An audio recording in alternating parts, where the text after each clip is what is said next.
Israel और Hamas के बीच Israel का जगह जगह से प्रोटेस्ट किया जा रहा है। इसराइल के खिलाफ लोग आवाज़ उठा रहे हैं, उसका विरोध कर रहे हैं। लेकिन वहीं पर दोस्तों हाल ही में हमारे मुंबई के कार्टर रोड पर युवाओं ने कैंडल मार्च निकाला। बहुत सारे युवा पैदल यात्रा पर निकले, उनके हाथों में कैंडल थे। ये कल रात की तस्वीरें हैं जहां पर युवा सड़कों पर कैंडल लेकर निकले हैं और उनकी सिर्फ और सिर्फ एक ही डिमांड है कि जो इजराइल गाजा पर हमला कर रहा है, फ़लस्तीनियों को अपना निशाना बना रहा है, जल्द से जल्द उस जंग को सीज फायर करना चाहिए, उस जंग को रोकना चाहिए। मुंबई के कार्टर रोड की ये तस्वीरें हैं, वहां से युवाओं ने सड़कों पर निकलकर इस तरह की डिमांड की है।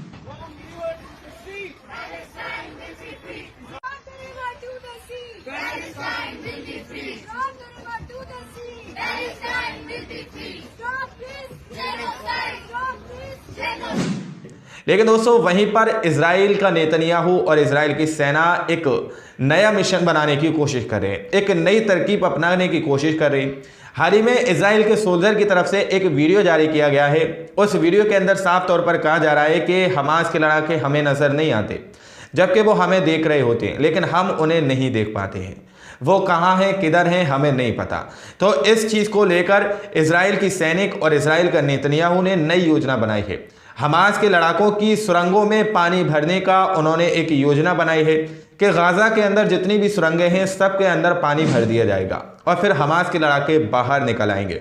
इस तरह की योजना इजराइल के नेतन्याहू और इजराइल की सेना ने बनाई है। इजराइल की सेना ने जो किया है, कहा जा रहा है कि इजराइल गाजा के अंदर हमास की सुरंगों को सी वाटर समुद्र के पानी भर देगा, फ़लस्तीन रेजिस्टेंट की मुख्य ताकत चली जाएगी। नेतन्याहू ये भी कर ले, अव्वल तो सुरंग का सही आइडिया आईडीएफ को नहीं है, दूसरा 500 किलोमीटर की सुरंगें एक दूसरे से जुड़ी नहीं है, ज़्यादातर की अपनी एंट्री एग्जिट अलग है। अगर कुछ में पानी भर भी जाए उससे बाकी प्रभावित नहीं होंगे। इस तरह की बात यहाँ पर कही जा रही है कि इजरायली सेना को इतना नहीं पता कि वो कौन सी सुरंगें हैं जो आपस में मिली हैं। ज़्यादातर सुरंगें आपस में मिली नहीं हैं। ज़्यादातर सुरंगों में पानी भरने से सारी सुरंगों में पानी नहीं भरा जाएगा। 500 किलोमीटर की दौड़ एक सुरंग की बताई जा रही है, 500 किलोमीटर की लंबाई एक सुरंग की बताई जा रही है कि पानी भरने से, क्योंकि सब सुरंगों का एंट्री और एग्जिट अलग अलग है, घुसने का रास्ता अलग है और निकलने का रास्ता अलग है, यानी कि ये सुरंगें आपस में मिली नहीं है। एक तरफ से अगर पानी भर भी दिया जाएगा तो दूसरी तरफ से पानी निकल जाएगा। इस तरह की बात कही जा रही है, क्योंकि ये सारा कार्य इजरायली सेना इसलिए कर रही है क्योंकि वो गाजा के अंदर इस युद्ध को नहीं जीत पा रही है। आप लोग यकीन मानिए, इजरायली सेना अगर फ़लस्तीनियों को अपना निशाना बंद कर दे, अपने निशाने पर कब्जा करना उनको बंद कर दे, उनको हिरासत में लेना बंद कर दे, तो वो आज ही इस युद्ध को हार जाएगी। क्योंकि तस्वीर सामने निकल के आ रही है, सोरोका मेडिकल सेंटर के अंदर कल इजराइल के 8 सोल्जरों को एडमिट कराया गया है। हवाई जहाज के जरिए से 8 सोल्जरों को लाया गया और सोरोका मेडिकल सेंटर के अंदर उनको एडमिट किया गया है। इन लोगों को गाजा के अंदर बताया जा रहा है सीरियसली ये लोग इंजर्ड हुए हैं, इनकी बहुत ही ज़्यादा हालत गंभीर है। गाजा के अंदर हमास के लड़ाकों से ये लोग जंग लड़ रहे थे, उस वक्त ये बहुत ज़्यादा गंभीर रूप से घायल हो चुके हैं और सोरोका मेडिकल सेंटर के अंदर इनको हवाई जहाज़ के ज़रिए से लाया गया है। वहीं पर दोस्तों तो बड़ी खबर ये निकल के आ रही है कि जेनिन वेस्ट बैंक के अंदर इजराइल के सैनिक घुस चुके हैं। आप सभी को पता है 7 दिसंबर से इजराइल का एक फेस्टिवल है हुनुक्का, वो लोग उस फेस्टिवल को मना रहे हैं। जेनिन वेस्ट बैंक के अंदर वो लोग एक मस्जिद के अंदर घुसे और वहां पर साफ तौर पर ये हुनुक्का सॉन्ग गाते हुए नजर आ रहे हैं। आप लोग साफ तौर पर देख सकते हैं, ये मेंबर के करीब बैठा हुआ ये इजरायली सैनिक है जो जूते भी पहना हुआ है। חברים, כאן המסגד בג'נין, במ"פ ג'נין.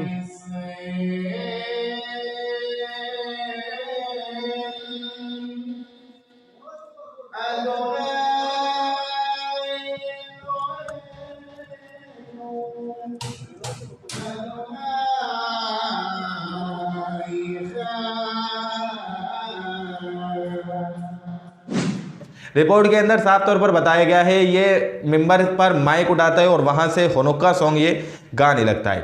लेकिन दोस्तों बड़ी खबर ये निकल के आ रही है कि इजराइल की सेना जो है गाजा के लोगों को, फ़लस्तीनियों को अपना बंदी बना रही है। वो ये चाहती है कि फ़लस्तीनियों को अपनी हिरासत में लेकर किसी भी तरह से हमास के लड़ाकों को बाहर निकाल सके, लेकिन वो निकाल नहीं पा रही है। सुरंगों में पानी भरने की बात कर रही है। तस्वीरें आप लोग देख सकते हैं, रिपोर्ट आप देख सकते हैं। यहाँ पर बहुत सारी तादाद में वेस्ट बैंक की तरफ से उसने बहुत सारे फ़लस्तीनियों को अगवा किया है। बहुत सारे फ़लस्तीनियों को इजरायली सैनिक ने अपनी हिरासत में लिया है। ये वेस्ट बैंक की तरफ की तस्वीरें बताई जा रही है। वहां पर बहुत सारे फ़लस्तीनियों को इजरायली सैनिक ने आंखों पर पट्टी बांधकर उनको अगवा कर दिया है। लेकिन सबसे बड़ी खबर जिसके लिए आप लोग यहां तक इस वीडियो को देखने के लिए आए हैं कि यमन के हूतियों ने पूरी तरह से अपना मोर्चा संभाला हुआ है। यमन के हूतियों ने लाल सागर के अंदर इजराइल के एक टैंकर को पूरी तरह से ध्वस्त कर दिया है, एक कंटेनर को पूरी तरह से ध्वस्त कर दिया है, क्योंकि ये कंटेनर इजराइल के लिए बहुत सारी सामग्री लेकर आ रहा था।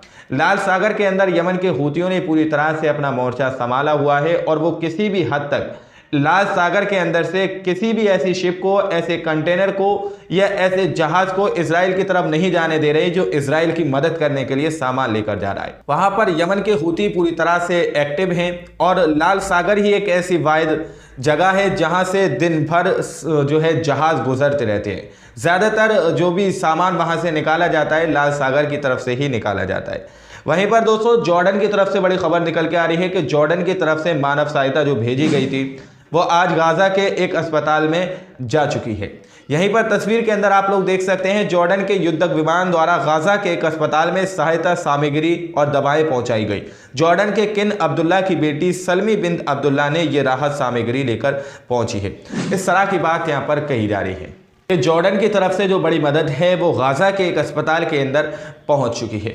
जॉर्डन ने एक शिप भेजी थी, वो अब गाजा के अस्पतालों के अंदर बढ़ चुकी है। लेकिन दोस्तों वहीं पर हमास के लीडर याह्या सिनवर ने बड़ी बात कही है। उन्होंने अपना हाथ दिखाया है और उन्होंने कहा है कि मेरे हाथ पर अमेरिकी खून का दाग है। रिपोर्ट आप लोग देख सकते हैं, हमास नेता याह्या सिनवार के हाथ पर अमेरिकी खून का दाग है और न्याय सुनिश्चित करने के लिए प्रशासन की आधिकारिक राज्य शाखा द्वारा उनके दिन वरिष्ठ गिने जा रहे हैं। ऐसी बात उनकी कही गई है कि हमास के जो लीडर हैं याह्या सिनवार जो है, जो अधिकारी जो हैं, इनके जो दिन हैं बहुत ज़्यादा वरिष्ठ मान रहे हैं। अमेरिका के बारे में बोले हैं कि अमेरिका का खून मेरे हाथ पर है, अमेरिका के खून का दाग जो है मेरे हाथ पर है। वहीं पर दोस्तों इजराइल के प्रेसिडेंट की तरफ से बड़ा बयान सामने निकल कर आया है। उसने साफ तौर पर जो है अमेरिका के अंदर बड़े बड़े अधिकारियों को, इजराइल के बड़े बड़े अधिकारियों को बुलाने की बात कही है, शामिल करने की बात की है और इस युद्ध को रोकने की बात कही है। इजराइल के प्रेसिडेंट की तरफ से, राष्ट्रपति की तरफ से ये बात कही गई है। दरअसल स्क्रीन पर आप रिपोर्ट देख सकते हैं, इजराइल के राष्ट्रपति इसाक हेरोगी ने अमेरिका में समाधान जारी रखने के लिए वरिष्ठ इजरायली अधिकारियों को शामिल किया है, जो इजराइल को निर्बाध रूप से हथियार देता है, लेकिन यह भी मानता है कि मध्य पूर्व को समाप्त करने के लिए 2 राज्य समझौता पुराने संघर्ष को खत्म कर सकता है। इजराइल के राष्ट्रपति की तरफ से बड़ी बात कही गई है कि जो 2 नेशन की बात यहाँ पर कही जा रही है, 2 राज्यों की बात की जा रही है, वो पुराने संघर्ष को खत्म कर सकता है। इजराइल के राष्ट्रपति ने अमेरिका के अंदर इजराइल के वरिष्ठ अधिकारियों को बुलाने की बात की है, शामिल करने की बात की है। उस पर बात करने की यहाँ पर बात की जा रही है कि जो 2 राज्य की बात की जा रही है उस पर बात की जाएगी और ये पुराने संघर्ष को ख़त्म कर सकता है। इसको 2 राज्यों में बांट देना चाहिए, एक डिवाइडर लगा देना चाहिए और यहाँ पर 2 स्टेट बना देनी चाहिए। इस तरह की बात इजराइल के राष्ट्रपति की तरफ से कही गई है। दोस्तों आप लोग समझ सकते हैं इजराइल के सैनिक जो हैं पूरी तरह से गाजा की सुरंगों को ध्वस्त करने की और नष्ट करने की कोशिश कर रहे हैं, लेकिन हमास के इलाके उनको बार बार शिकस्त दे रहे हैं। बाकी आप लोग आज की रिपोर्ट के बारे में क्या सोचते हैं, क्या समझते हैं, अपनी राय कमेंट सेक्शन में हमें ज़रूर दीजिएगा। मिलते हैं अगली वीडियो में, जब तक के लिए अपना ख्याल रखिए।